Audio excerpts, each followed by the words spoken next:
প্রথমে আমি একটি একটি করে পাউরুটি 4-5টা কেটে নেব। এভাবে আমি সবগুলো পাউরুটি কেটে নেব। এখানে আমার 4টি পাউরুটি আছে। এবার আমি একটি বাটিতে 2টা ডিম ভেঙে দেব। তারপর এর মধ্যে দিয়ে দেব 2 চামচ চিনি। ফ্রিজের সাহায্যে আমি ডিমটাকে ফেটে নেব। যতক্ষণ পর্যন্ত চিনিটা না গলবে ততক্ষণ পর্যন্ত আমি ডিমটাকে ফেটে নেব। তারপর এর মধ্যে দিয়ে দেব 1 চামচ ভ্যানিলা এসেন্স, দিয়ে দেব 1 কাপ দুধ। বাটিটা পাশে সরিয়ে রাখবো। তারপর একটি প্লেট নেব। প্লেটে আমি পাউরুটি দিয়ে দেব। পাউরুটির উপর বেটার দিয়ে দেব।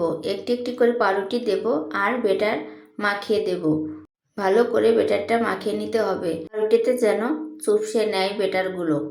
তারপর এভাবে আমি 4টে পাউরুটির উপরেই বেটার দিয়ে দেব।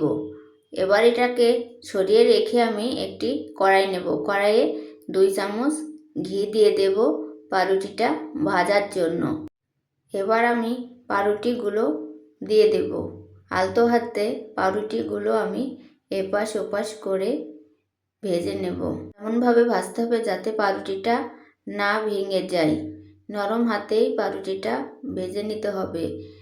এবার আমি 4-5টা একইভাবে ভেজে নিচ্ছি।